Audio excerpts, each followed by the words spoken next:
And yes, indeedy, folks. Welcome to Polymax Particles Thursday edition. We are in a great mood today because we got a great show we're about to roll out for you. Our very dear friend Kate Scott is going to join us in just a couple of minutes. First of all, a couple of formalities. Good afternoon, everybody on the chat line. I love to see the listeners in the chat line just already lining up before we open the mics. You can just look over and see them. They're already mixing it up. It's like roll call. It's great. It is like roll call, and it's also like in like a subsection of entertainment within the show itself. You know. Yes. Oh, speaking of shows, and shout out the Bay Area Sports Collective, our latest venture that we're launching with Tom Tolbert and Johnny Lund. I was watching John Lund this morning breaking down the whole Joey Bosa discussion, and we will address that as well. And we're gonna, but I want to talk to Kate Scott first. And before we even go there, Tony. And by the way, where are my manners, Tony? How are you today? You feeling all right? I'm good, dude. I'm great, man. Seriously, I'm tired. We went late last night. The night flight went late, but I'm feeling good. Well, you know, it's like fresh cup of Java. Fresh cup of Java, so I'm good. Dude, I'm jealous. I just drained my pot. I got I'm on a water thing now. But you caffeinate for both of us. Dom Peralta called it out. He goes, guys, it's like playing a day game after a night game when we do the Thursday 11 a.m. Dom, you're all over it. But first, a word from our newest sponsor. We're so happy to announce our relationship and partnership with Flex Funding and our great buddy Carlos De La Fuente. He is ready to take your calls. Let's just put it in simple terms. If you are in need of cash, Carlos is the guy to talk to. Why? Because first off, I vouch for him. I really do. Like, I will put my rep on the line to vouch for Carlos because I know that he is a polished professional, 26 years of experience in the mortgage industry, in the loan industry, and he's ready to help you out of any jam you might find yourself in today. So let's talk about Carlos's service just a little bit. For starters, here's an advantage of using Carlos. First of all, he's a broker. Okay. Carlos is a broker, and as a broker, he's got advantages as opposed to a lender. Carlos is essentially a one-stop shop. He can service a variety of loan programs. Just inquire within, and I'll tell you what, he does reverse mortgages for seniors that don't want a mortgage payment for life, which is totally understandable. Carlos also handles self-employed loans. So whatever your area of interest, or just if you have questions about your financial future, ring up Carlos 925-250-4894. Please email him too. He checks his email all day long. Carlos at myflexnow.com. And of course, if I didn't mention this, Tony, Carlos can help you today and every day with a HELOC loan. That's a home equity line of credit. Here's the best part. Carlos isn't going to fleece anybody. There's no appraisal fees attached here, Tony. So Carlos is the man. Again, I vouch for him. Tony, just a couple of words from you on Flex Funding, and then we will open the door to Kate Scott. Go ahead, T. For me, it's all about trust. We've hung out with Carlos. We've met Carlos. We've met him. You met him organically, and we trust him, right? It's like I took my car to my trusted mechanic that I've had for 30 years. I go to him because I trust him, and he does good work. So we trust Carlos, and also he's a local dude, SF State Gator, Sacred Heart Fighting Irish, 26 years in the biz. And again, the one-stop shop. It's just, we love Los, and we wouldn't go into business in partnership with Carlos if we didn't trust him and think that he could help you out as well. So check him out, Carlos at myflexnow.com, buddy. All right, thank you, Tony, and thank you, Carlos. More on him at the end of the show. We'll talk about Flex Funding one more time before we dismiss the class. Yes, Steve. Yes, absolutely. And I want to honor a couple of supers because Kate Scott is in the waiting room, but I also want to honor a couple of supers as we get going. Yeah. She's hanging out in the green room. She's got all kinds of pleasantries and beverages. Yeah, the honey. We left some honey glazed almonds. There's an option to take a steam before you join the. It's all up to Kate, however she wants to pamper herself, but we're here for that. Yes, Tony. It's cool. We have those warm towels too that are rolled warm towels, lemon scented. Now I put extra care into that. I wanted to make sure those towels had the lemon scent for that extra freshness. Kate's enjoying the scented towel right now. Tony, go ahead. And the assorted nuts and berries and stuff. Variety of dark chocolates. Yeah, there's all kinds of enjoyments. Yes, yeah. Patty from Napa, thank you for the super. We love Patty, and Patty she's starting the Blue Sky movement, and we're on Blue Sky. Yeah. Check out Patty on Blue Sky. And by the way, Mikey says, "Yay, Kate! We are so proud of you." So we'll pass that on to Kate. Indeed. And thank you for the super, Patty. And then also we had one earlier. Let me find it. It's I see it too. I see it up on top. T. I see the color. I can't see the name though. I know. I'm looking for it too because I want to get Kate on the show. I know. Let's move, pal. Oh, there it is, right there. There Okay. it is. The aspiring botanist. The aspiring botanist. Yeah, the aspiring botanist says, "Yes, Kate is the freaking best." Well, I concur, aspiring botanist, and thank you, Patty. Thank you, botanist. You guys are the best. Now, just a word on Kate Scott. Listen, you remember her on the Murph and Mac show? That was only the beginning of her incredible career, man. You talk about ascension. Kate is still ascending, and she. One of the best in the business. She's groundbreaking, and she's very, very modest. So, Tony, if I can sing her praises for like 5 seconds before we open the door, not only is Kate Scott the play-by-play voice of the Philly 76ers, she also is the only woman. Actually, scratch that. She's the only human being, Tony, and I actually have to refer to her stat sheet because it's so extensive. She's the only human being to do play-by-play for the NBA, the NFL, the NHL, NCAA Division I football, the Olympics. Oh, and by the way, throw in a FIFA World Cup. Kate's done all of it. Damn. And yeah. She's so good. And she's such a sweet person. We love Kate. Let's bring her on to Polymac Particles, Tony. Let's welcome her. And it all started in Clovis, California. There she is. Heck yeah, it did. Yeah. Kate Scott's in the house. Now, first of all, Kate, I got to say, welcome to Polymax Particles. I got to compliment your attire right out of the gate. I see a Philly shirt with the KISS font. Yes. Oh, look at that. So I thought you guys would appreciate this. So a couple of girls that reached out to me, like as soon as I got the Sixers gig, they were so stoked that a chick was calling sports out here in Philly. They own the Philly shirt shop. And it is the 4 Philly mascots. Is that great? Is that, oh my God. The Philly Fanatic. Gritty for the Flyers. Swoop, the Eagles mascot. And we have a dog because nobody knows what the hell a 76er is. So they're like, let's make him Franklin after 17. Nobody cares. But anyway, it's so great to see you guys. You guys know how I feel about nuts. So that was a great intro here. Patty, Mikey.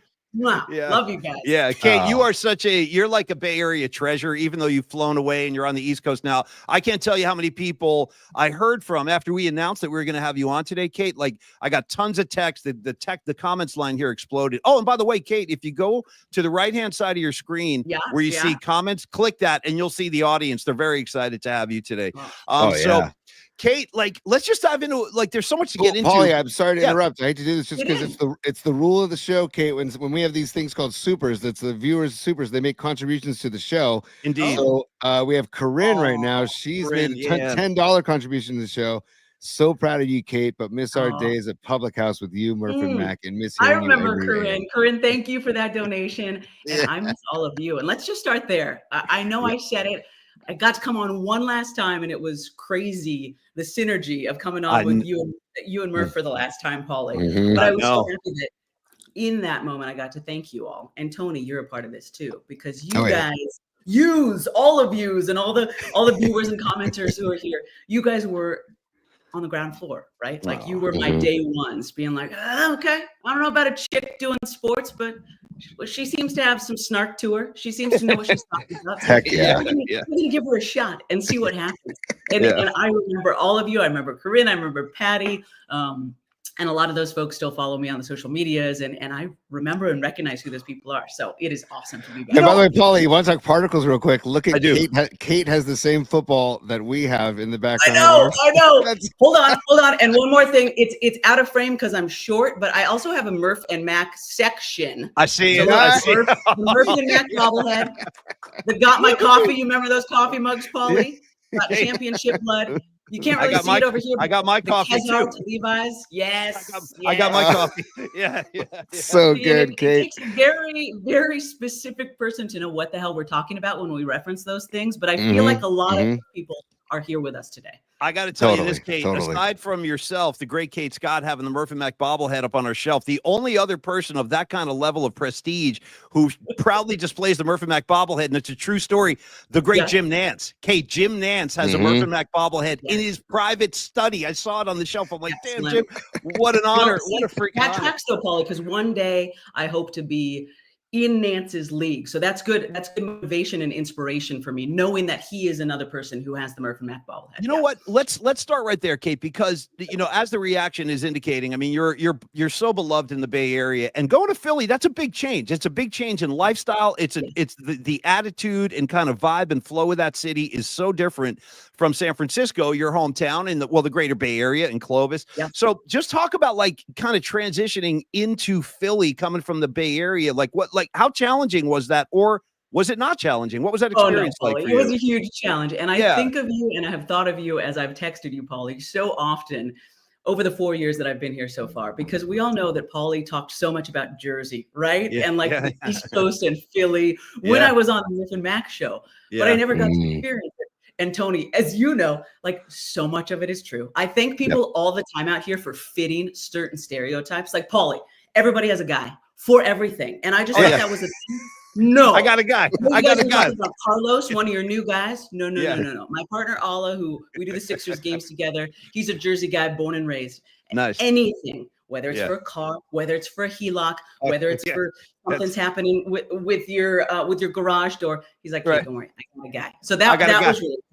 But you guys know, I mean, I was always pissed off for greatness, right? I was the one giving interns a hard time when Murph was like, you showed up for work today. And I was like, congratulations. Now do some freaking work and stay late. And what are your 8 jobs you're going to work after that? Amen. And that is really through and through. Pissed off for greatness, gritty, grimy, kind of a chip on our shoulder because we're not New York. We're not Chicago. We're not DC, right? That's been the fun thing. So many friends who were born and raised in California like me had never been to Philly because a lot of Westerners don't think like when I visit the East Coast, where should I go? But Paul, this is such a great city. I mean, it truly is the birthplace of America. And my first year, Paul and I were in the city, like two blocks from the Liberty Bell, 2 blocks from Independence Hall, where the Declaration of Independence was. Yeah, it's pretty crazy. Yeah. It's wild. So I knew that it was going to be a massive challenge. And I also took over for a legend. So imagine the people who in the next few years are going to take over for Kruk and Kipe and Fitz and John Miller and stuff. Like, imagine taking over for that person, but in Philadelphia. And imagine that person was born and raised in North Philly. So I knew that it was going to be a massive challenge for anyone who took over when it comes to this, let alone a gay chick from California. So love it, Kate. I just dove in, and I knew they wouldn't have hired me if they didn't think I could succeed. And they told me that from the get-go. They're like, no, you're our girl. It's not because we wanted something different. It's because you were the freaking best. And we auditioned so many people. And everybody.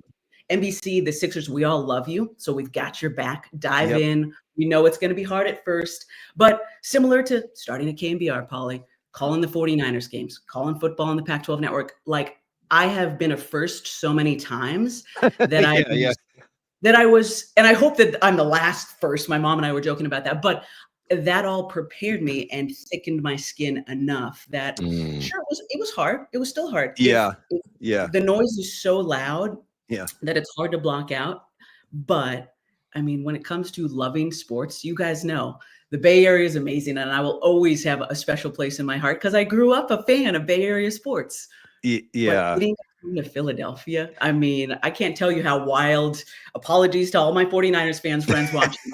How wild it was here. Just a couple weeks ago, when the Birds laid it into Patty Mahomes and the Chiefs, like this place exploded. So I love being back here. Yeah, and what's great about Philly? Here's something I would say in defense of Philadelphia is that, and I've heard Allen Iverson say this, is that once you win that town over, it might be tough at first to like get in their good graces and for them to like look at you as one of their own, but once you kind of cross that threshold and you get in the good graces of Philly fans and they take you in, that's a bond for life. Like the loyalty, that's a real thing. Like East Coast loyalty is very, very profound. And those guys, like Kate, once you win them over, they're going to be with you for life. And I'm sure you've already done that. It's been awesome already. People, saying one of us. Nah.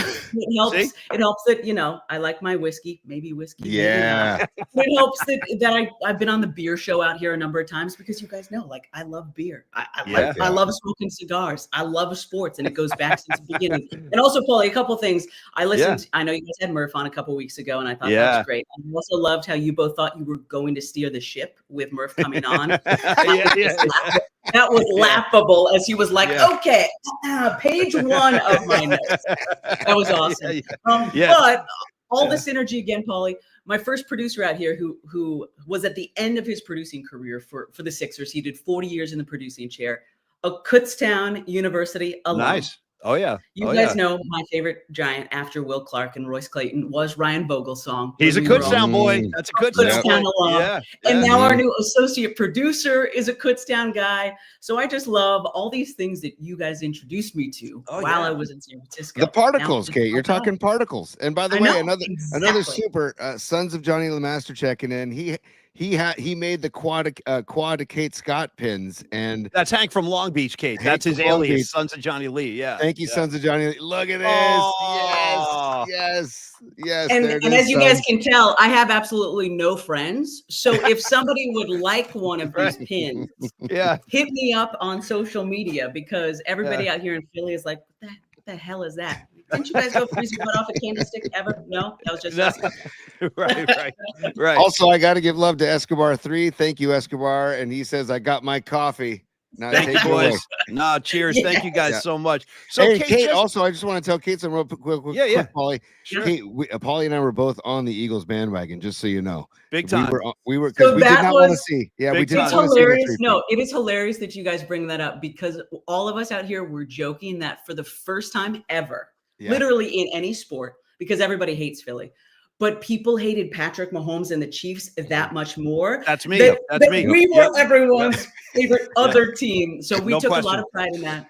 I took a lot of. I've tried to tell that to all my Niners fans friends. Like, I completely understand because of meeting in the NFC Championship game.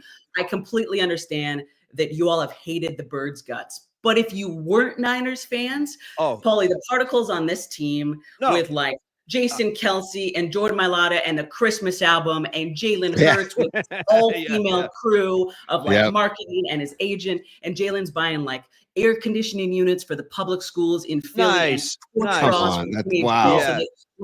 The particles reminded me so much of our Giants teams from the early That's a great call. Yeah, and I can see that love affair. I can see the way the city feels about this team, obviously. And, listen, there are guys on the Eagles I really like and respect. Jalen Hurts, definitely. Kate, I used to watch him when he was playing at Alabama and Oklahoma, and I loved him back then. And I just love the way he competes. I love his kind of stony demeanor, like he's just giving you no emotion. I love all that. And then Saquon Barkley, who just got paid as he should have. He is now the highest paid running back in the history of the league, 2 years, 41 mil, I think he got. And God bless him. He deserves it because in my eyes, Kate, the running back position has become a criminally underrated or undervalued position in football. And he deserves every cent of that. And I hope that kind of spreads out to other running backs. But no, and listen, Tony and I are probably the two biggest haters on Patrick Mahomes, maybe on the entire Western Seaboard. Like, I can't stand him.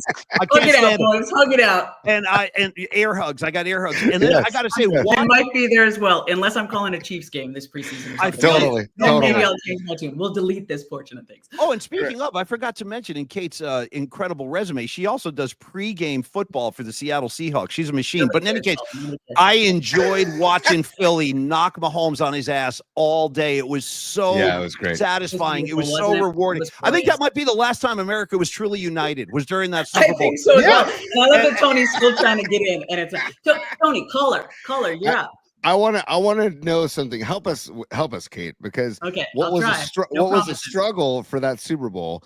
It was. Can you help us out with Sirianni? Do you have any? That's a tough one. That's a tough one now. Can you tell us he's a good guy? Can you tell us? He is actually a good guy. Okay. Obviously, he went a little too far. You've gone too far when your own fans hate you about 4 games in the regular season. Yeah, a little bit. Yeah. Sports radio out here, Paulie. Oh my gosh, sports radio out here is such a joy to listen to. Such a joy, Paulie. It is Broadway every day. It is theater, it is art. And people were calling in. What was it, week 4 or 5? And they were like, get this guy out of here. Nobody talks to our fans that way. Why is he getting an AJ Brown? This is the voices I'm imagining that they have. Sure. So it was interesting, but I think my boss summed it up perfectly. Like when it comes to great Philly panderers, when it comes to pandering for Philly, it is Bryce Harper 1, Nick Sirianni 2, me, Kate Scott 3. When it comes to how great a job we have done pandering as being outsiders coming in. But no, Sirianni is actually a great dude. And I think he's great for Philly. I think he took it too far, but I was blown away because even coming into this season, guys, he was kind of a lame duck coach, right? With what happened. He was. He rid of coordinators. Yeah. I was expecting him to be gone by about week 6 this year because I thought Howie Roseman and company we're going to see if anything might change. Right. So I was really impressed how they somehow rallied together, banded together. I thought the season was over about midway through and did what they did. Yeah. And Sirianni's come to Sixers games and like he gets it. I think that similar to a guy I just mentioned, Bryce Harper, right? We always hated his guts, but then I started to bring Bryce to the Bay hashtag because I hoped I remember instead I just followed him out here to Philly. But I think Sirianni is one of those guys that you freaking hate, right? He's like Draymond Green. Totally. Hate his face if he's not on hate his face. That's perfect. Hate his freaking face, right? I've been there. Yeah. But if he's on your team, you're like, that's our guy. Let's go, Nicky. And of course, everybody back here calls him Nicky because you know what we have, and I know you can identify with this and totally relate to this. We have the same kind of relationship with Draymond Green here in the Bay, right? Like I freaking love Draymond. I got his bobblehead right there.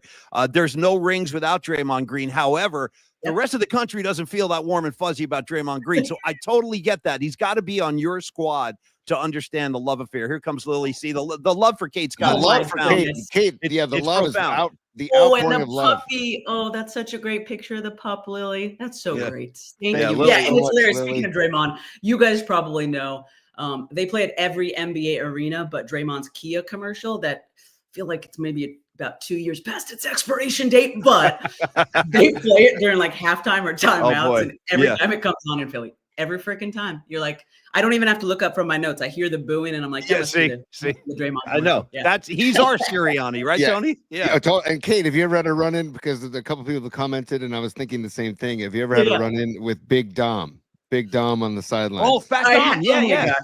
Could anything? Yeah. Getting back to what I said earlier, Paulie and Tony, that it makes me so happy that certain stereotypes ring true, right? Mm-hmm. Yeah. Could Big Dom, could that, I mean, that's in a TV show, Paulie. Like the fact that Nicky Sirianni is being followed around by a Big Dom guy. And I say that because, oh my gosh, you guys just made me think of it. So yes, I have Big Dom literally follows Nicky wherever he goes. So he's at our games as well. It was hilarious a couple of weeks ago. Pete Davidson from SNL fame and Staten Island is a Philly fan, and he came to a Sixers game sitting front row with a Big Dom hoodie on. So it was like right there. But I buried the lead, Paulie and Tony. You guys, it is 2025. Guess what television show my beautiful wife Nicole and I have finally started watching? The Sopranos. We finally started. Yeah. We finally started. Welcome. Only 25 years late, 27 years too late. Doesn't matter. Hey. Okay. We're about 5 episodes in, and it is glorious. I can tell already. We're going to love it. And I think of you guys every time I flip it on. It's fascinating. I'll tell you what, like, obviously you got the mafia story going, but Tony and his therapist, played by Lorraine Bracco, is just amazing in that show. Their whole relationship and their interactions are like a show unto itself. So, Kate, welcome to the extended Sopranos family. Anytime you want to talk, if you have questions, I'm here for you. And Kate, Patty from Napa says that you do not age, and she Patty's so nice. Patty, it's called lighting, girl. You know that. It's called I like that. Lighting. You know that, girl. I have a lot of natural light in my office here in Philly. Is it weird? I'll go there because we're not on the radio and nobody cares anyway. The therapist is like she's pretty hot, right? Like that's part of it. Oh yeah, no, that's part of it. Part of it. And I don't want to like that dynamic does rear itself. I won't give anything. Oh yeah. No, there's already been a dream, Paulie. There's already been a dream during which Nicole was like, "What is happening?" And I said, "Babe, I think this is a dream sequence. Let's wait 30 seconds and see what happens." Yeah, but and I know, Tony, you've also been a Bad Sisters fan, Tony. I heard that, and then I'll pass the baton back to you guys. You know, I have a lot of Murph in me, so I try to control. Let it roll, but I found out in Bad Sisters. I won't use any spoilers, but The woman who's kind of like the older sister who owns the family house, Sharon Horgan, right? Yes, she's phenomenal in the show. I was having this conversation with a friend a couple weeks ago, and I was like, is it weird that she's the sister that I think is the hottest? And she goes, no, Kate, you want to know why? And I said, why? And she said, because she is known as the Irish Connie Britton, Paulie. And I was like, that's a great dude. Well tracks. Yep, that makes sense. The Irish Connie Britton.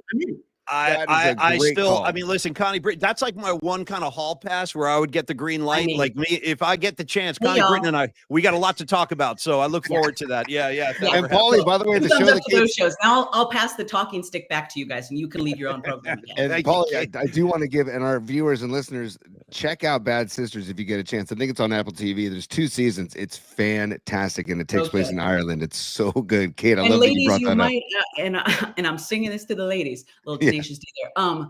The first couple of episodes might be a little difficult because some of the male characters are so horrific that I was like, I don't know if I can watch this show anymore. Keep going. It gets better. See, really, you got to stick it out. You got to stick it out. Now, I got to get a couple of sports questions in while we have Kate's cop before we let her go. And I got to ask about the big dog. I got to ask about the state of the 76ers. Joel Embiid, I know he's out for the year, but I guess what I want to ask Kate is, what is the future of Joel Embiid in Philly? Is there a future? And 2, we talked about how hard it is to win that fan base over. What's his standing at this point with the Philly fans? Wow. Pow, pow, pow, pow. Paulie's coming hot. Hot and strong, fast and strong. Bang, bang, bang. Yeah. And Paulie's like, hey, well, it has not been a great season so far for my Philadelphia 76ers, Paulie. Yeah. We are all very happy that the Birds, as we call them out here, won Lombardi number 2, because a lot of people were calling into the aforementioned radio station saying, yo, if we got to sacrifice the Sixers this season for another parade down Broad Street, like that's okay with me. Maxine's long. It's okay. We can get him next season. Just bring it back to Broad Street. That's a pretty bad Philly accent. I apologize to all my Philly fans who are watching this. You're good. No, but it has been literally everything that could go wrong has gone wrong this season. Because I think and the reason. So I'll again, my analyst, my partner, his first season on the mic was the process season back in 2015-16 when he won 10 games. Yeah, but I've asked him, how does this compare? And he said, this year is actually harder because that year we were but that year, Paulie, everyone knew what we were doing. No expectations. Basketball games. So if we won, it was like, awesome. This is amazing. This year, signed Paul George in the offseason. Tyrese Maxey's coming off his all-star season. Joel Embiid is, recently removed from his MVP award, winning a gold medal. The expectations were sky high. Like maybe this is finally the year we got the biggest guy in the off season. So because the expectations and the hopes were so high, as you guys know, the heartbreak has been so much more. So it's been really difficult, especially because there's been so much uncertainty. Obviously, Joe just announced a couple of days ago in the team that he's done for the season, which I completely think is the right call. I mean, we're 19 games under 500 right now. So it is. And playing the Celtics tonight in Boston. So that's a TNT game. That's why I'm here talking to you guys. Nice. Yeah. But it's been the uncertainty. It's been the not knowing that, Joe would go at shoot around in the morning and then 2 hours before the game, we find out he's not going to go. And then he's gone for a couple of weeks. The guys without him find their rhythm. And then Paul George goes down. So it's been incredibly difficult.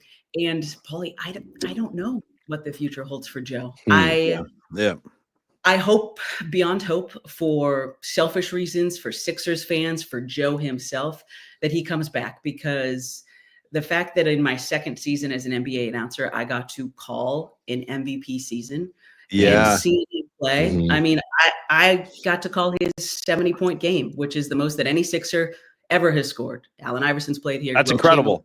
Dr. J has played here.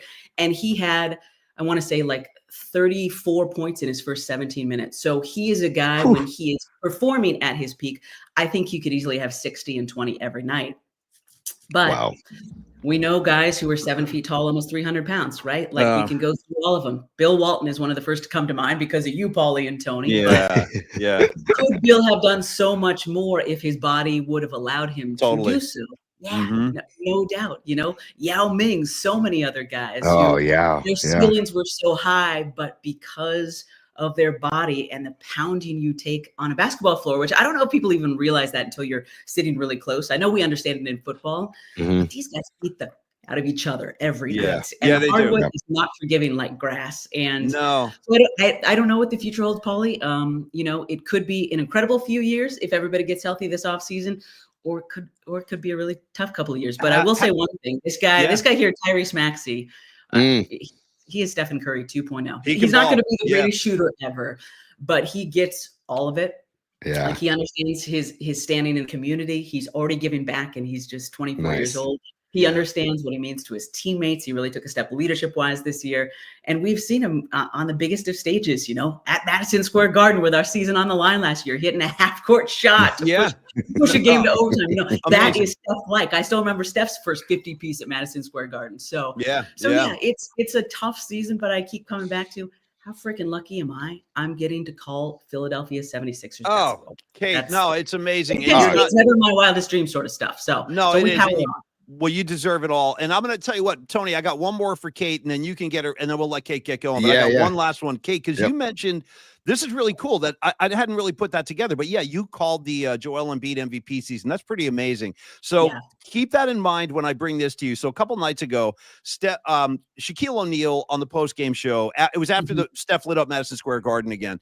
And Shaq said this, and I was really glad he did, Kate. He goes, you know, it's time people start putting Steph Curry in that GOAT conversation. And I don't want to like debate who's the best player of all time. It's pretty subjective and it depends on when you grew up and all that. But I would ask you this, Kate, seeing what you've seen every star in the league up close and personal, like after all these years, and to see Steph Curry still doing it at this level, I can tell you, Kate, I watch him every night. He hasn't lost a step. He hasn't lost a thing. No. He might be better. He's game in Orlando against the Magic. You know, it was insane. So he is that one guy who you just get a text, Steph is doing it again, and you're like, I did it to Tony. How do I watch this? That's it.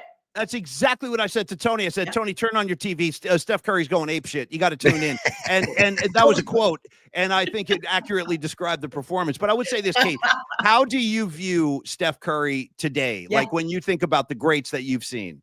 He's one of the absolute greats. He to me will be, and I know it's so hard because obviously I wasn't alive for Oscar Robinson or Wilt Chamberlain. So I think it is very difficult to put those guys. I think those will definitely be all-time greats, right? But the league dramatically changed from 1975, 1980 on. No doubt. So I think we all talk about Jordan. I think I've always been a huge fan of LeBron James. I think he changed the game.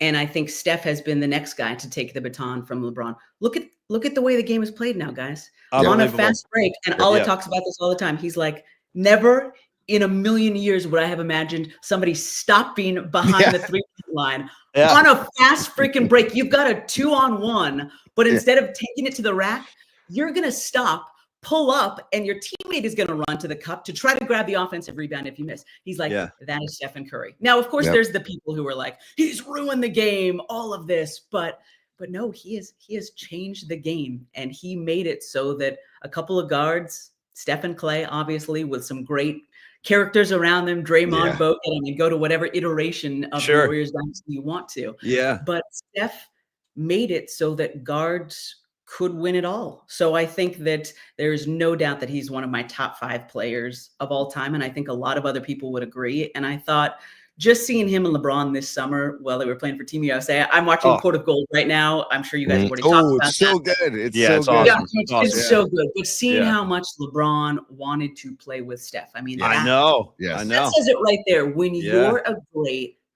who do you want to play with? Whether it's a musician, Paulie and Tony, whether it's an athlete, because everybody wants to play with you. Who do you want to play alongside? That's a great call, right? Yeah, I think Steph has changed the game, and everything he's done in addition to that. Like my friend is partnering with him with Oakland Unified and Eat, Learn, Play, and they are changing the district across the bay. I mean, seeing what they've done for the playgrounds and the kids over in Oakland, their consistent commitment, even though the team's now been in the city for a handful of years. And I think that the same way that, like, I joke about Allen Iverson changing the fashion game, right? That was one of the reasons I loved AI. He changed that part of the game. But LeBron and Steph have changed it so that being a dad and giving back to your community and standing up for what you believe in, stuff that Jordan didn't feel comfortable doing for whatever reason. Right. Those guys are changing that aspect of it. So yeah, no, I mean, he's one of one, and every time we get to see him play, I've only gotten to call a couple of their games because they're usually national exclusives. But I mean, I got to call the game when the Sixers were at Oracle really early in the new year, where Steph was perfect, right? 8 for 8 from beyond the arc. Yeah, just he'd ever done that in his career, and I was so happy that I was on that call, because obviously I bias towards the Sixers, but because I'd covered Steph, I was able to kind of wax poetic about it. And yeah, this sucks tonight, Sixers fans, but we're watching history tonight. There you go. So soak it up, because this guy, we're not going to see another one like him for a long time. Well said. Hey, Kate, how's the feeling out there? Because out here, the Jimmy Butler edition is just been outrageous. It's been magical. We were talking about how it's been just like magical. And I'm wondering how it's viewed out there. And are the Warriors viewed like, oh, they're good again, damn it? Or is it like, right on, the Warriors are good? And by the way, Kate, we'll get you back on the Warriors bandwagon now this season if you want to come back on for exactly. I got room. Right. I'm so happy that they are in the Western Conference. Exactly. Because I have been cheering for a Warriors Sixers NBA Finals since I got this job. Yeah. Oh God, that'd be amazing. But I'll be honest, and Paulie probably knows this, nobody really cares about the West Coast out here because we all go to sleep. So I tried to explain this when I was calling college sports and coming out here. Yes, East Coast bias is a real thing, but it's also we have to go to bed because we have to work today. That's a true story. So like Warriors games tip off at 10:30. So I come home and I usually catch the first half because I'm still wired from the Sixers game is called. But then I got to go to bed because I got to go to practice the next day. But with that being said, obviously Jimmy was a Sixer for a little while, and then he went to the Heat. So yeah, there's mixed emotions about Jimmy here in Philly because some people did want him to come back, but I'm not surprised in the least, and I think this speaks to Stephen Curry's leadership once again. Totally, this guy who did something that nobody else would do with Pat Riley and the Miami Heat. Who complained and cried and bitched and moaned his way out of Miami. Really? Like you did that? Now the fact that he's line so quickly and is really quickly fitting into the Warriors culture of joy and teamwork and passing the basketball, that to me speaks to Steph once again and Steve Kerr and what an incredible culture they have built. And I'm rooting for you guys. That's a great call. When we talk about it now on the air, I'm like, you guys don't sleep on Steph, don't sleep on LeBron, because championship medal in every sport is a real thing. And now that he's got Luka, now that Jimmy's in Golden State, like OKC is the best team that I've seen hands down all season. The Cavs and Celtics are close to 3, but I still think whoever comes out of the West will have the best chance of winning the NBA championship this year. And now with the new legs of the Lakers and the Warriors, like, the league would love to see LeBron and Steph go one more time. I could see Cleveland, Boston out on the East Coast, and I could see, because OKC is incredible, but being there and living through those postseason experiences totally matter. So I'm really excited to see how Steph and company do in the postseason. And in the GOAT conversation, Kate, the vibe of Steph's vibe should catapult him into that conversation alone because of what you're talking about. 100%. No, it's true. I mean, all of us, I know you guys talk about this all the time. They were giving away floor seats at the Warriors when I was in college at Cal in the early 2000s. Like they were giving away floor seats. All of this has changed. Yes, because of Lacob and Goober and the ownership and Bob Myers and everything. No, it has changed because Steph Mother Blanken Curry. That's why you wrote all the songs about him, you two. That's why when I'm in a yacht rock phase right now, guys, and every time I hear one of those songs, I'm always like, Alex, come back. Wait a second. That's not how the song is. That's not how it is. It's a good track. I always hear Paulie's version first. Kate, are there any yacht rock bands out there, like cover bands out there that you've seen? There are some cover bands, and I'm tempted to go and see them, but I will still sing your guys' iterations of the song. Well, listen, Kate, I just want to, here's Corinne again. Corinne's dropping the lane again, Kate. Corinne dropping the dollars. Yeah, she is. She's making it rain. Corinne's like, give me some more Kate Scott. I'll make it rain up in this piece. Thank you, Corinne. You are such a sweetheart. And I, on behalf of Corinne and all the listeners, Kate, thanks so much for the time today. It's so Great to see you. I love you dearly. Please give a very big hug and kiss to Nicole. I haven't seen her in some time, but I love both of you guys. Still hot as ever, guys. Still smarter and funnier and hotter than me. So you know, if you need some Nicole, just come to the IG page. I don't know what she's doing with me. I think it's the sports. Free tickets, Paulie. Kate, you ain't doing too bad yourself, dear. So thanks for the time. We'll definitely talk again down the road. Be well, Kate. I love you guys. I love everybody. Thank you so much for having me on. I'm going to go record some Madden today. We have a session now from 3 to 5 p.m. out here. And then hopefully I'll be back on with you guys again. So go Rock Dubs, go Sixers. Love you guys. Oh, thank you, Kate. Love you too. Miss you. Take care. God, I love that woman, Kate Scott. Round of applause, Tony, if you would. A round of applause. Everybody in the comments line. Rising Wolf, thank you for the super sticker, dude. You rock, man. No, the generosity, the generosity. Even Rags jumping in. Bye, Kate. Thanks for coming. Hey, no, it's a treat talking to Kate Scott now. And I got to tell you guys now that Kate's gone, like, you got to understand how talented she is. Like, she's a pioneer, man. She's a freaking pioneer in the industry. And she's going to go down in the history books. I'm telling you right now, she is. She's also very Curry-esque though, Paulie, in her selflessness, dude. She's really all about everybody else around her. Like, you heard it in the interview right there, man. And I feel that's one of the reasons why she's had so much success is because, I mean, I would love to get her partner on Alla and see what it's like to work with Kate, because we know what it's like to work with Kate from the ground floor, but he's now her partner in the broadcast, and I'm sure he loves working with Kate because of, I mean, and by the way, I want to ask her about it. Maybe next time. Her setup, I've seen pictures of it, of her setup on the broadcast desk of like all of her notes and stuff. You want to talk about somebody who is just does their homework. You know what I mean? Does their homework. She's a pro in every sense of the word. She's a complete professional. And to your point, Tony, off the court, as they say, she is such a lovely person. I mean, I can't say enough good things about. By the way, here comes Andrew now from Longbridge. Thank you, Andrew. Longbridge, Andrew. Yeah, dude. We all love Kate Scott. KT Scott for life, man. I always think about Gary Radnich. Here she is, the great KT Scott. You know, the way I mean, throw it, Kate and Gary had a thing. Like, they definitely had an on-air thing, and it was, and she would bark back at him too, though. It was 100%, great. 100%. Bark back at him, and I think that's what gave her like even more confidence. It was like, okay, I'm going to speak my mind, and then Gary let her, which was the best part too. See, credit to Gary Radnich. People we don't talk about Gary enough. You talk about freaking legends, dude. Gary Radnich. I'll never forget this. We had a meeting when we were launching the Murph and Mac show. Tony Salvador, this is back in the days when there was money flying all over the radio industry. How about this, Tony? I don't even think you know the story. Right when Tony hired me and put me on with Murph, he goes, you know what we're going to do? We're going to have a meeting off campus. So listen to what he did. Tony rented out a conference room in a hotel near the station. This is when we were still on Hawthorne. That's how gangster he was. So we walk in there. He's got, dude, there was a buffet. Okay. There was fruit. There was hors d'oeuvres. There was all kinds of stuff on the table. Tony was a gangster. Sounds like our green room, Paulie, that Kate was waiting in.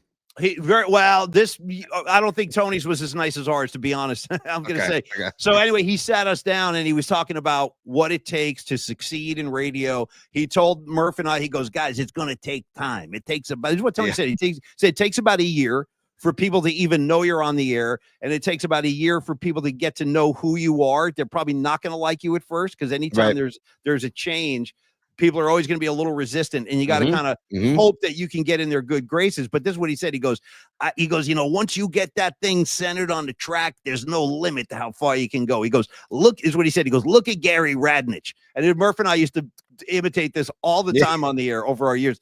Gary Radnich, the #1 sports talk guy in San Francisco. And then Murph and I would always say that, the #1. But Gary, back to your original point, his back and forth with Kate was amazing. And to Gary's credit, you're right. He let Kate kind of push back, be herself. And Gary, he let Kate be Kate. He let Kate be Kate. Which Gary was a master, dude. He was masterful at I was his morning show producer when Gary did the mornings for a couple of years. I was his producer, and it was tough because neither of us were morning people. Yeah, but man, was he a pro. And he reminded me when I worked with former Mayor Willie Brown. These guys could just turn it on, and it's just like, wow. And they almost have like a photographic memory where they would read something once, put it aside, And then like 2 hours later in the show, they're reciting like verbatim what they read in the article or whatever. It's just crazy. So yeah, shout out to Gary. We should get him on the show. Let's get Gary on the show. The number one sports talk guy in the Bay. That's Gary Radnick. He loved Gary. And God bless him. What a relationship they had. Gary and Tony rose, all the way to the top together. So anyway, thank you again, Kate Scott. She is freaking lovely and she's amazing. And by the way, did she wear you down with Sirianni? Any change in feeling there? I'm just checking. What I loved, the thing I love she said the most is that she goes, people, you just hate his face. I get it. You just hate his face. Yeah, there's something to that. Yeah. So she gets that. And she gets why people would the impression he makes and he gives. And dude, I feel like, and we said this a few weeks ago, Sirianni should buy Saquon like whatever Saquon wants, because Saquon saved Sirianni's job. Because like as Kate was saying, he was kind of a lame duck coach. That's a good call. That's going into the season. And the Eagles don't have that run without Saquon Barkley. God, no. I mean? No, not at all. Not at all. And so I feel like Sirianni, and by the way, I saw Rags say that Kate Scott makes Philly almost tolerable. I feel that's you know what, Rags, you're right. The charms of Kate Scott are profound. Hey, Tony, speaking of Rags, he's got a request, and I want to follow up on this. Sure. Since we got about 15-20 minutes left in the show, I want to introduce our new segment. So just to take a look ahead at what we have in front of us and the time we have left. And normally we'll do this at the beginning of the show, but I made a concession today because I wanted to get Kate on right away. Sure. So, Tony, as we look at the remaining minutes of the show today, welcome to our new feature where Tony tells us today's set list. And to underscore the piece and your profound speaking voice, I'd love it if you could punctuate this with our new bed, our music bed, which we've decided to honor our friend Doug in Japan. Because I got to tell you the truth. I'm not kidding about this, dude. I feel like really not only happy, but I'm kind of touched. Yeah, we me have too. A guy in Japan who's when I saw that comment, he's digging the PMP vibe. He was a Blue Sky guy, but anyway, Doug, this is for you as we honor the Japanese culture. I thought one of our favorite Japanese heroes is Takashi from Revenge of the Nerds. So I said, let's bring Japan and the U.S. together in harmony. And the one way to do that is Takashi's theme song. Tony, go ahead. For Takashi Toshiro.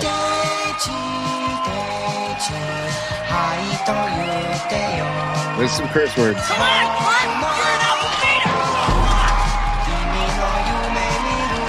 Come on, sing along. You hear Ogre. That was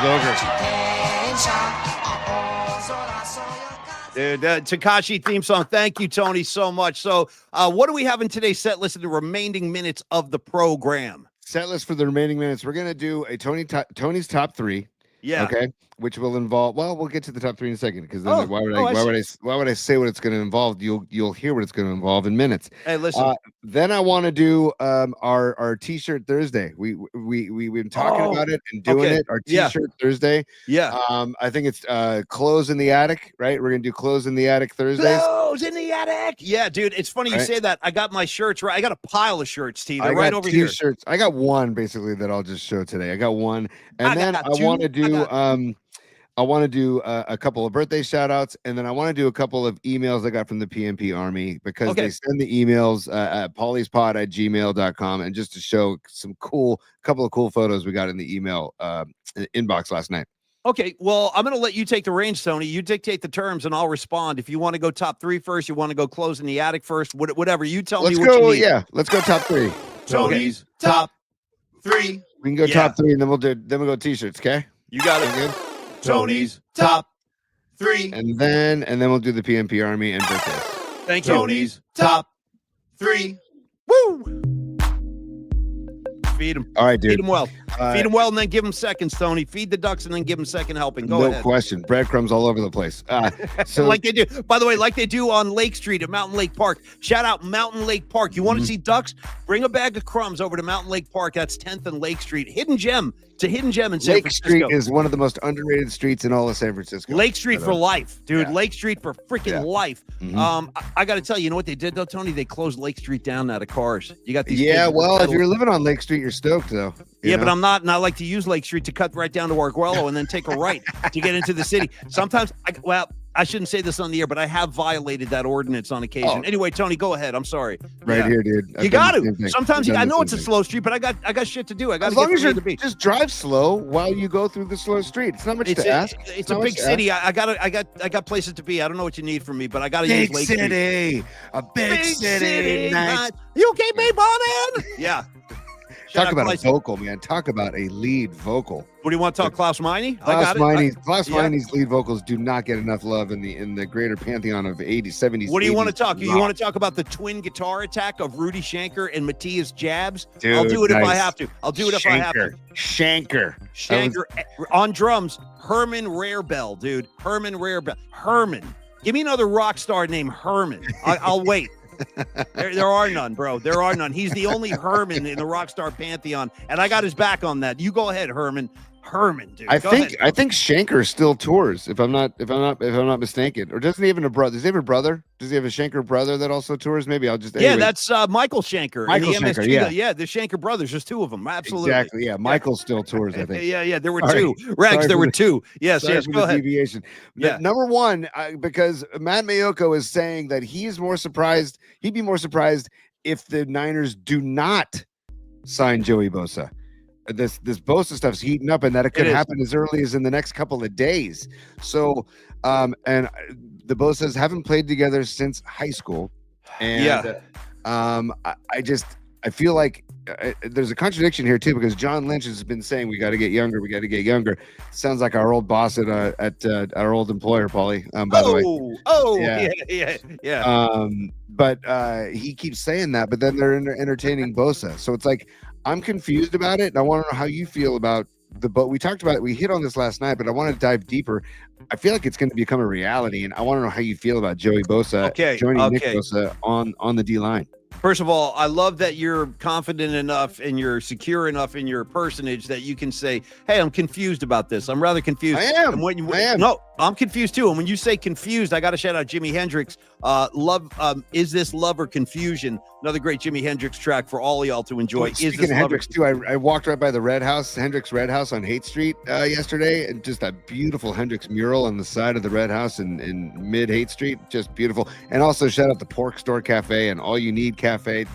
Haight Street, again, another street that people like kind of, I don't know, obviously it has its lore, but then I think people avoided it because of I never avoided it. I dive head first in the Haight Street. I'm a head street junkie, dude. I love Haight Street. I was like knocking on Amoeba Records at like 10:53 saying, I know you open at 11, but ain't chance. Open the goddamn doors. I need to buy some Rat albums. You know what I mean? Yeah. I got a pocket full of money and I need to give it to Stephen Piercy. Okay. Back to Joey Bosa. I will say this about Bosa. I hear you, dude. There's concerns about his age. There's concerns about his durability. And I think the Chargers are saving $25 million from their salary cap by cutting them loose. That's the thing. The price has got to be right, dude. It's the price tag. I mean, not only did the Niners talk about getting younger, they're also seeing how they can like manage a salary cap and take care of all their big guys, Tony, including Brock Purdy, who's still negotiating his deal. So I feel like you got to take care of Purdy first. Don't start juggling too much stuff at once. Like, can we secure our quarterback? That's what I'd like to start with. Right. And the number that I heard, the initial number, I don't know if this is accurate, but I did read this, that $45 million per year was on the table for Brock. So now, so they're going to go back and forth, let them settle a number. I think it'll be probably close to 50. Whether or not he deserves that's a whole other conversation. That's just the going rate for a good quarterback in the NFL. There's nothing you can do about that. So, did you see this bonkers story out of Tennessee? They're floating around because Tennessee has the number 1 pick in the draft. And they're saying, we want to trade Brock Purdy for that number 1 pick. Listen, let me tell you a couple things. Could you imagine? That's complete horse ass. He ain't going anywhere. Brock's not going to Tennessee. He better not be going anywhere. No. The only Tennessee I want to celebrate on the show is Tennessee Jed by the Grateful Dead. Dude, I want to continue to sing I Want a Brock. And I want to do a second Brock song for Rock of Ages, Brock of Ages. Okay. Not bad. Brock and roll all night. Rock of Ages. There's so many, Tony. We could go Brock all night and party every day. There's a million of them. Well, shout out to Night Ranger and our local pals, Night Ranger, and you can still Brock in America. 100%. 100%. By the way, don't sleep on Brad Gillis on guitar. The guy's a beast. Oh, that's another guy I want to get on the show, dude. Is Brad Gillis? Get him. For Christ's sakes, get him.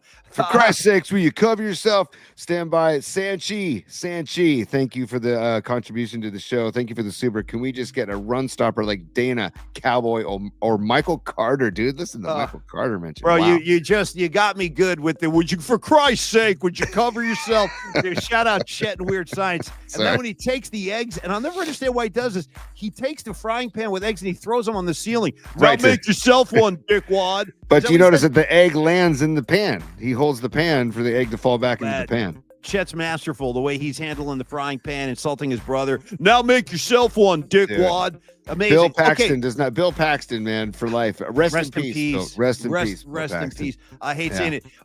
My favorite Bill Paxton moment in cinema history is when he's the pile of garbage on the floor in Weird Science, and then the guys walk in and he waves the flipper. Hey guys. Hey dude. Hi dudes. Hi dudes. And you hear like the liquids coming. It's Wyatt, I'm sorry for being such a shit to you all these years. Yeah. And then his tongue gets out and gets the fly. Remember he goes, anyways. Sorry. Chet's got to eat, dude. Chet's got to eat like anybody. The fly comes, that's his lunch right there. All right. So Paulie, back. Would you want yes or no? Paulie, it's a simple question. Yes or no? Do you want Joey Bosa?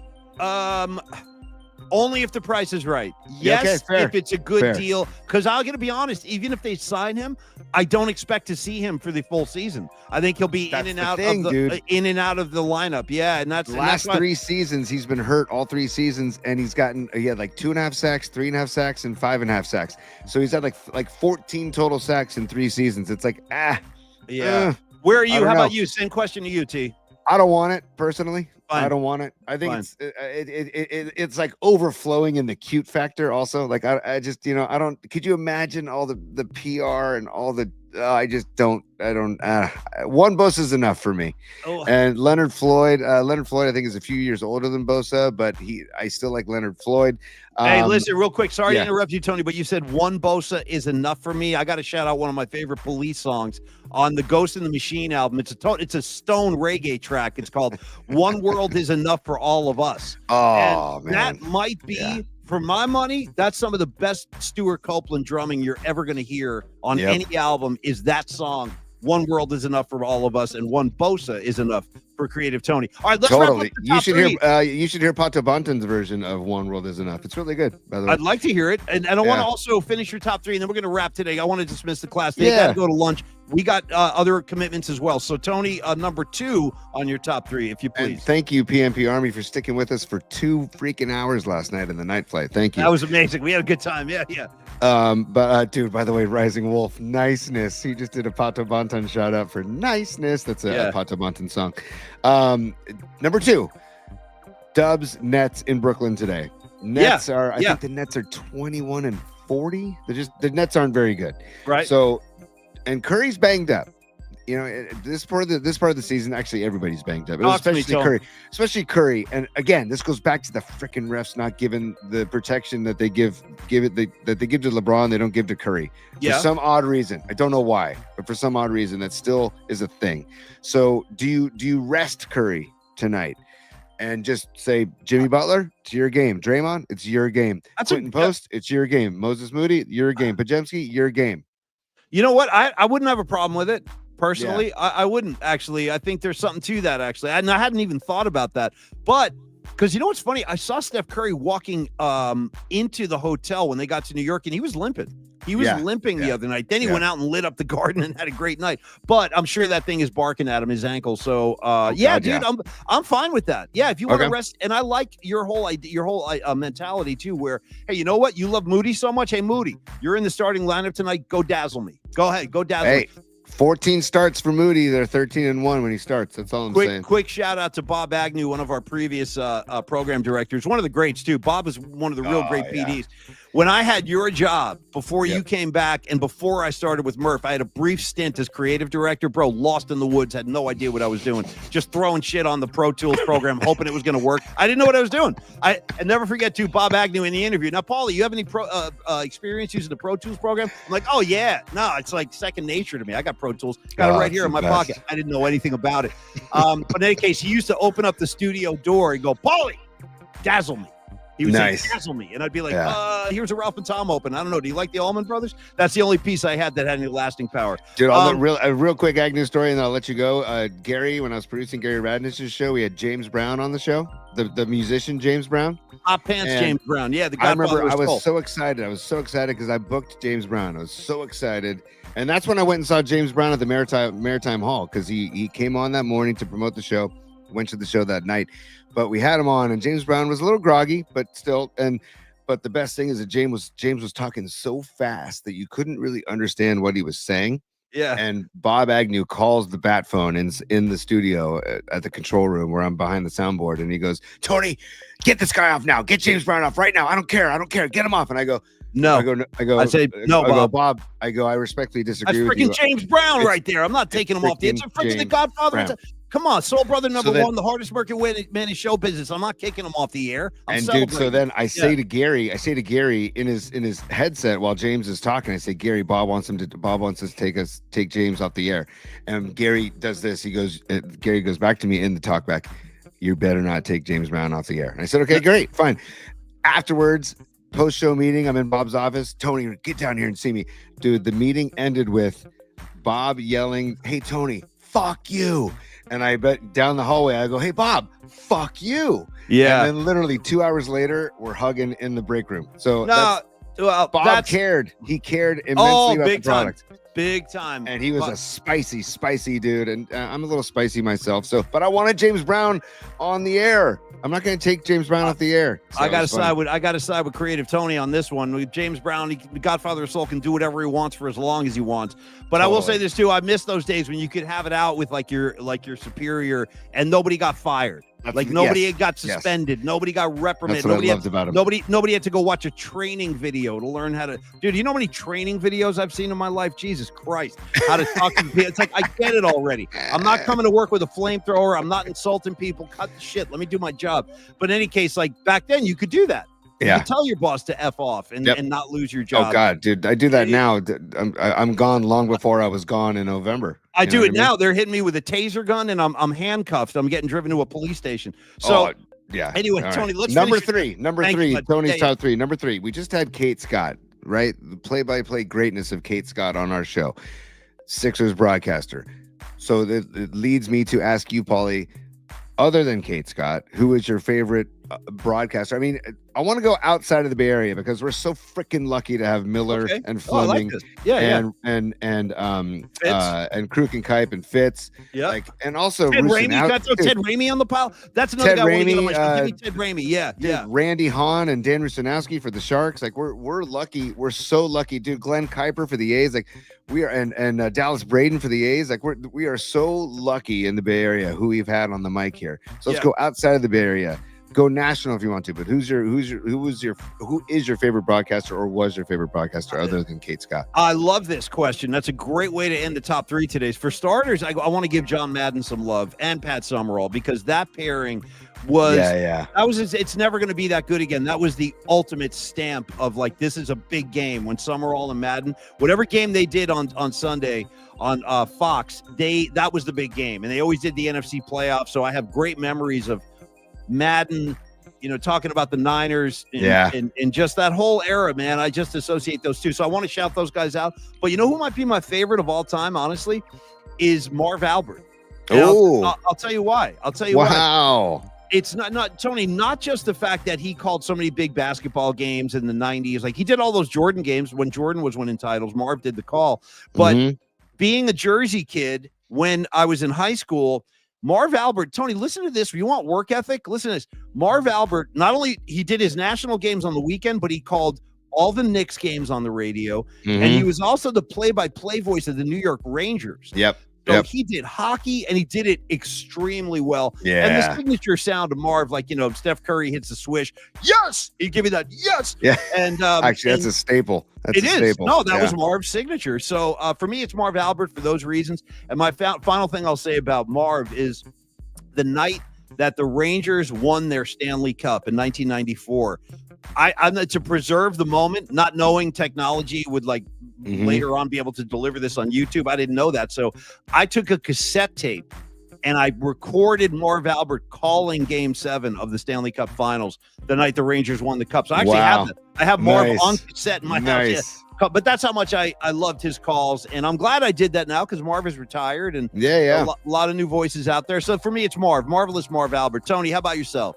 First of all, I want to give a shout out to the to Sons of Johnny Lemaster and Sanchi. They both don't forget to mention Lon Simmons and Hank Greenwald as well in the pantheon of the broadcasters in the Bay. Like, they're such, again, we've been so lucky for decades, man, of who's been on the mic here in the Bay Area. You go outside of this market and you turn on a broadcast, you're not going to get what we've been getting for decades. You get dog-s. You get a lot of dog-s. Tony, I'm sorry, before you go to your answer, can you bring up, I saw Dub City fly by as a super. Yeah. He's already gone. Oh, get out of here, really?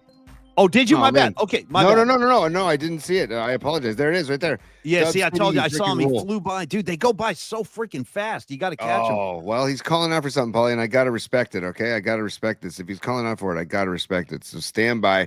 Because of last night's night flight. If you need a beer, grab a beer. Bruce Bochy, he wanted to get a beer from Bochy. One more time. If you need a beer, grab a beer. I cut that sound myself. I cut that freaking sound bite myself. All right, Tony, go ahead. Give me number 3, and thank you, Dub City. You freaking rock. I gave you number 3, and I'm gonna say I freaking love Kevin Harlan. I just love Kevin Harlan. Great call. He adds so much fun to the games, but I also love Mike Breen too. And remember we saw Mike Breen at Original Joe's. 100%. 100%. Maybe like him even more. It made me like Mike Breen even more. I'm like, he eats at OJ's. That's awesome. Yeah, in North Beach. Couldn't have been nicer guy. And we love Original Joe's. And Mike Breen, every time he comes to town, he goes to Original Joe's in North Beach and has dinner. And but like you were talking about Marv Albert's stable call. Yeah. Mike Breen's bang. Oh, I love it. Especially bang! Bang! Like, dude, like that Curry bang that he did, it was against OKC, I think it was. Bang! Bang! Yeah, it's killer. It's just I get the chills, talking like. So I don't know. Mike, it's like a toss up between Mike Breen and Kevin Harlan for me. Harlan, again, like Kate Scott, can do anything, anytime. And then also we got to give love to Ted Robinson. We talked about Ted the other night, or was it last night or the night before, whatever. Ted Robinson was fantastic on the microphone. Ted. And also shout out Ted Robinson doing like tennis too. I think he still does tennis, and he's very good at that as well. So we miss Ted Robinson. We got to get him on the show. Actually. We do. I haven't talked to Ted in a while, but I really do love him. And I got to tell you, Tony, it's time that we wrap things up today. So let's say another word about Carlos and flex funding before we dismiss the class today. So again, if you're new to the show, I'm very happy to announce our newest sponsor. It's Carlos de la Fuente with Flex Funding. He offers a variety of services, all regarding handling your money and letting your money work for you in the best and most profitable way. You see his name right there on the screen. Great guy. I vouch for Carlos. I go back with him some years. Stand-up dude. San Francisco guy. San Francisco native. He's got 26 years in the financial biz. Creative Tony, and that's what you want. I'm sorry, with all due respect, I don't want a kid who just graduated college handling my money. I want a polished professional who's seen it all, done it all, and that's Carlos. And if you just like, I'll simplify this as much as you can, because I got to be honest, a lot of the financial world it can be very confusing to a guy like me. I've got limited brain power, and the brain cells I have left are already compromised. You know what I mean? From too many dead shows. So like, I got to go to a professional like Carlos and be like, Carlos, here's the situation. I could use a loan. Can you help me? The answer to that question is yes. He specializes in HELOC loans, by the way, home equity line of credit. If you're in the market and you're shopping around, definitely talk to Carlos when it comes to HELOC loans. Carlos, essentially, think of it this way. He's like a one-stop shop, and he's got several loan programs that he offers, and you can talk to him about any of them. Carlos does reverse mortgages for seniors as well that don't want mortgage payments attached to them. They're saddled with that for life. He does offer that. And again, Carlos, one of the advantages, he's a broker, okay? He's a broker as opposed to a lender. So again, he can take care of all those financial needs. Simply give him a call and talk to him. He'll explain everything to you in layman's terms, as he did to us when he was telling us about his business. But again, Tony talked about that trust element, and I'll let you actually speak to that, Carlos, the person. But just check in with Carlos. You can email him as well and let him go to work for you today and put you in a better financial place, T. Yeah, man, it's all about trust. I talk to my kids that I coach about trust. You got to trust each other, and the most solid foundation of a relationship is trust. And how you guys met organically, and how we've interacted with him ever since. And He's an awesome guy. We're gonna get Carlos on the show, by the way, so you guys can get a taste of Carlos, the person, because we trust him, and we wouldn't go into a partnership with Carlos if we didn't trust him. And also, my thing too is he is born and raised in the Bay Area. Knows the Bay Area, knows the market. Dude, he's a Sacred Heart Fighting Irish. He's 26 years in the biz, San Francisco State Gator. It's kind of like, I'm not going to take my, if I own a Volkswagen, I'm not going to take my Volkswagen to an American, a mechanic that specializes in American cars. I'm going to take it to a mechanic who specializes in German cars. Same with Carlos. He knows the Bay Area market. So you go to Carlos because he's from here, born and raised here. So it's the proof is in the pudding, man. Carlos at myflexnow.com, Paul. Final thing on Carlos, you use the word trust several times. You know where my mind went to Fast Times at Ridgemont High in the bedroom of Mike Damone. Like nice. One of those scenes, like near the end of the movie when he's calling all his buddies, he goes, I got your tickets so close to the band, you practically scared the band off stage. The camera kind of sweeps around his room. You see that picture of Pete Townsend with the bloody hand. Yeah, that's right. I want to remind you, he's got an Elvis Costello poster on the wall that simply says trust. Yeah. So what I'm thinking, that's a great call, dude. Yeah. I've studied. I mean, again, when this show falls apart, I'll be lecturing on the college circuit, talking about Fast Times at Ridgemont High and how it relates to the postmodern world. I got a whole thesis ready to go on that. Until it happens, I got to tell you that I'm thinking about maybe superimposing Carlos's face on the Elvis Costello poster. So now when you see the phone, you'll see trust, but you got Carlos instead of Elvis Costello. For me, that works. That's the kind of message. Yeah, it's kind of thing I want to present. Yes, yeah. Carlos way more handsome than Elvis Costello too. So that's a true story. That's a true story. Win-win right there too, dude. So yes, I'm down.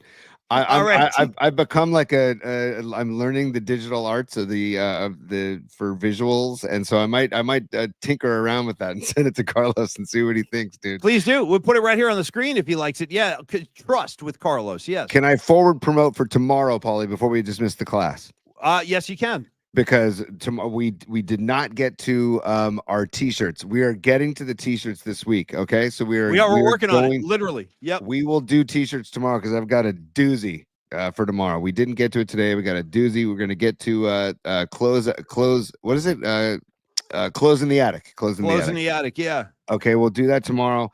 I also want to get to some emails from the PMP Army, and also our guy from the New York Post, Mark Cannizzaro, is going to join us tomorrow at 12:30. We love Mark. We wanted to talk to Mark about Curry's ownership of Madison Square Garden. We want to talk to him about Devontae Adams leaving the Jets. Yeah. So there's some good stuff to talk, and we also love to riff just about all things pop culture with Mark as well. So, and on the way out, Paulie, happy birthday to Shaq, who's 53. Happy birthday, Shaq. Yeah. Shaq, nobody's in Steph's corner more than Shaq. Shaq Fu, yeah, man. Dude, Shaq Diesel, Shaq Fu. Yeah. And then happy birthday to David Gilmour. 79th birthday to David Gilmour. It's one of the greatest guitarists of all freaking time. Thank you, David, for all of your mastery. I would say I would have to agree with that. David Gilmour, one of the tastiest guitar players. He does more by playing less than maybe anybody I've ever heard. Like one note says so much when it comes to David Gilmour. There's no notes wasted like when it comes to his style of playing like that. Yeah, feel every single note like damn, and they're all the right ones. Like anyway, yeah, happy birthday, David Gilmour. I'm a big fan as well. And it's very rare that Paulie pisses me off, but Paulie, you pissed me off the other day when you said the song Dogs didn't really resonate with you, and that I couldn't really understand what was going on. It was going on for like 20 minutes. So Paulie, your homework assignment this weekend is I need you to dive into the album Animals and really absorb it and really take it in. I can do that. Some of David Gilmour's best work is on Animals, and I really want you to get involved with that album, especially the song Dogs. His guitar work in Dogs is outrageous, man. It's so good. Hey, for the second Bon Scott shout out, actually the other Bon Scott shout out I think I did last night. Here's another one. Shout out Bon Scott and AC/DC. Dog Eat Dog, dude. Eat cat too. Well, it's a dog eat dog. Bow, bow, bow. Eat cat too. Eat cat too. All right, Tony, if you would please dismiss the class. I also didn't say tomorrow our show is high noon, of course. Friday's always high noon. We'll have our particle pick of the week. We'll have our musical assignment. We'll have our T-shirt. We'll have Mark Cannizzaro. It'll be super fun. We'll end this great week. And don't forget about the Bay Area Sports Collective, which is day 2 now of the Bay Area Sports Collective, bayariasc.com to check it out. Thank you. Or search Bay Area Sports Collective at Bay Area Sports Collective on YouTube. And you can grab all the shows over there. All the of them. Polymac Particle, Johnny Lund, you got Tom Tolbert. All those shows are archived and available for you on the new website. Please do check it out. You see our very cool logo up in the left-hand corner of the screen. Thank you, Tony. The BC. I want that on hats. I want that on hoodies. We'll try to get some merch happening too so we can spread the word. Go ahead, T. And lastly, I want to thank Alex Simon of SF Gate. He wrote a really nice article. And I want to thank Aiden Vaziri of the SF Chronicle, also wrote a really nice article. And Jason Barrett of Barrett Sports Media as well. They all helped spread the word about the Bay Area Sports Collective yesterday. So we thank all of them. Yeah. And it's a collective. It's all about the viewers, the listeners, and all the hosts involved. We're so psyched about where the future is going to go from here. And again, a lot of collaboration in the future. Super stoked about that. So just wanted to give some love. That's all. Okay, buddy. If you would, Diamond Dave awaits.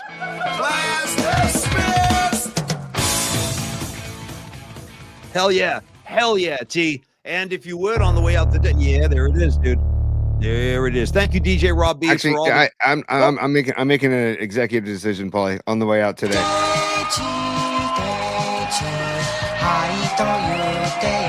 Let it go. Let it rock. Come on, you're an alpha beta. Let it go. Let it go. It's the best.